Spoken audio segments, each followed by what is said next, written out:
Hello everyone, today we're going to do an analysis of a game I had recently, and we are going to take a look at it, analyze it, and just a little spoiler up ahead, this will be a late game battle in which our opponent here is going with philosophy and I'm going with markets.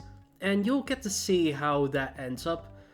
Just taking a quick look at the map here, the ruins are kind of decently alright. Taking a look at the map here, 1, 2, 3, 4 versus 1, 2, 3, 4, 5. But this one is really easy to reach, and then these ones, since our opponent has immediate water access on their capital, it is actually easier for them to reach these villages, especially this one. So that is interesting. We may actually be able to get here earlier. We'll see about that. But if you like my videos, make sure to like and subscribe. You can also share. Nobody shares.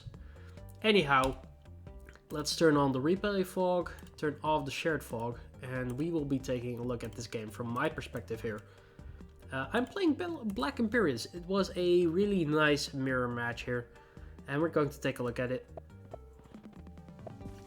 Kind of your typical opener here, nothing too particular about that. So what is interesting here is that we have two resources here which allow us to upgrade our capital with the lighthouse. It is kind of greedy, but you know, every now and then you get another warrior to just scam around the island, you know, and just see if there's any ruins. So that's what we do. Get another upgrade. There you go.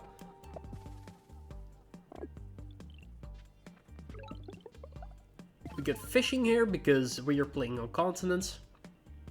Now, if I had paid more attention, I would have known that this was actually a river, which would allow us to go with a bridge rather than, you know, going with a port there, but that happens. We see the first ruin. We see a little bit of a landmass here, and whoops! Yeah, that was kind of, there was no way for me to get onto the water like that. So our opponent definitely made use of that. Get some additional stars from them. We smack their raft, upgrade our city, go for that ruin, as well as try to get this warrior to not exist anymore. We see a swordsman, which is terrifying because now I can't contest this village effectively, and we're already backpedaling, so I decide to opt into archery here, just to fight against not only the swordsman but also the fact that they have a raft, and this is kind of a narrow strait here, which we'll be able to use our archers, especially if they decide to try and pin our ports. Right, the opponent here decides to not opt to go for that village, which is kind of an interesting choice. I don't see why you wouldn't do that, but maybe they had some particular plans for that. Can explore. That revealed us the second lighthouse. And another ruin. Get another explorer. I was high onto these explorers, man. I love myself some explorers. We see that in fact they do have a rammer and they will be trying to pin our ports. See our capital. The economies are actually kind of similar at this point in the game.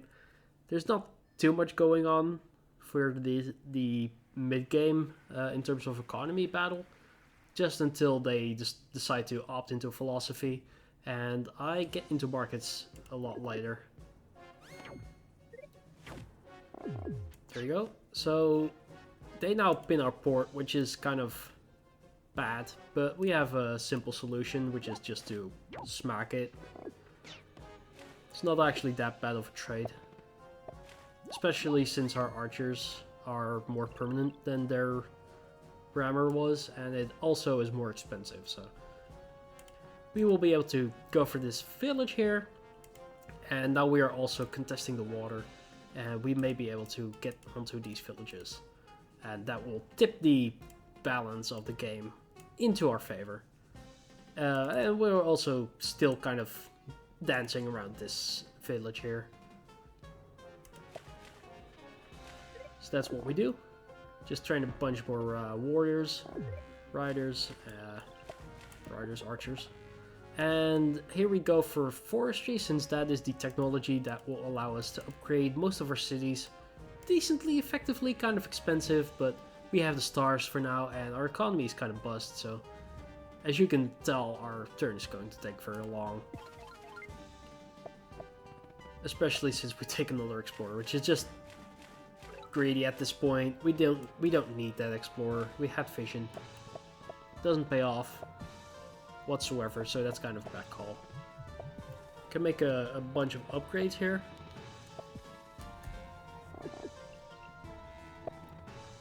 Opponent does the same. We see them shimmying around, getting into the water with most of these units here. We only have one effective port at this moment. We should get another one in a second here. Yep, there you go. And now our archers are going to be very useful, but yep, they get philosophy. Turn 13, guys. That is kind of hilarious, since we're kind of just fighting for the water at this point. I would not go into philosophy this early, but some professionals tend to do that kind of stuff, and this is kind of scary. See border growth, a couple of upgrades, more ports. 3 ports versus 3 ports. Time to break some of the equality here with a sawmill here.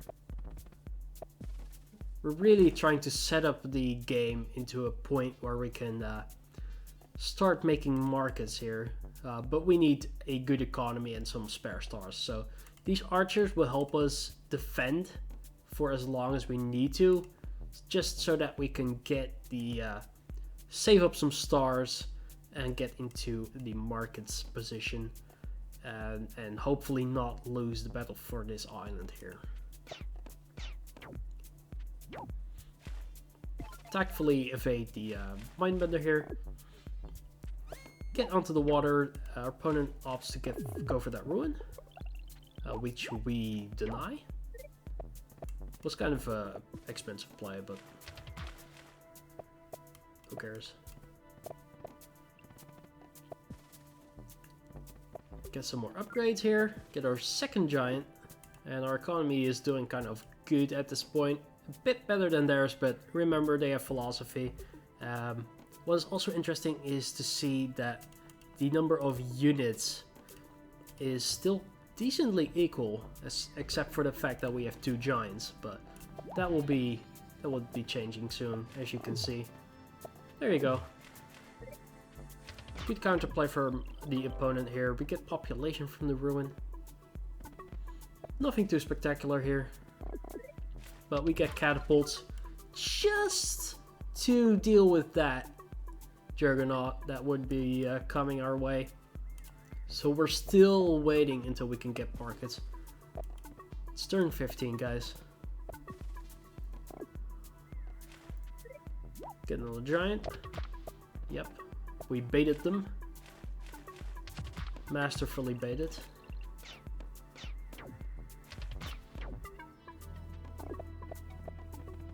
There's some more simple upgrades.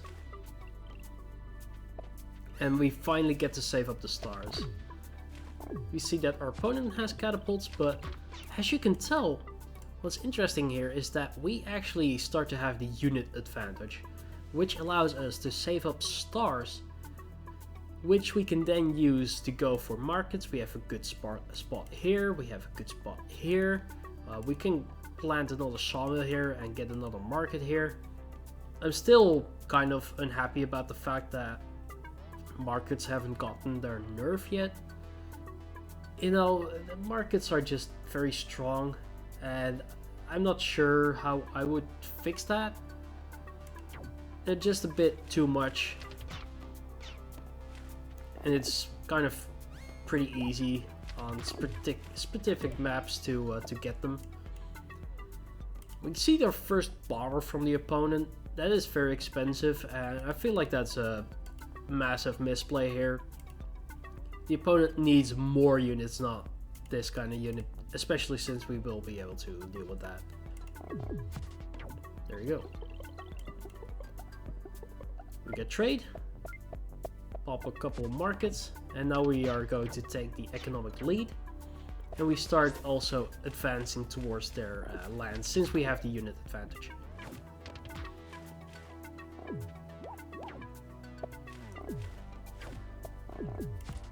This doesn't matter too much that they trade a 7-star unit into a 8-star unit, especially since we will be able to just deal with that. I mean, the placement could be better, of course, but as you can see, we already have the lead, and now we just need to force our units through here.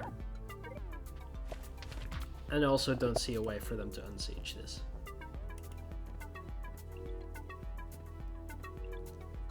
Just linking up our cities makes it easier for us to attack from the back lines. Train units there. Get another giant. Get another giant. Get another catapult.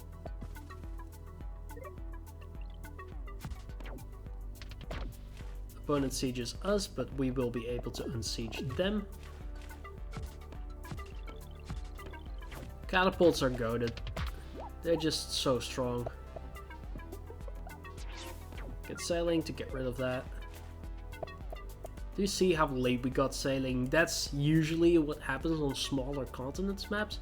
You don't need sailing. It's just one of those things that people tend to get really early on, and it's just not necessary. You know, rafts can do a good job, especially combined with archers. They're just much cheaper.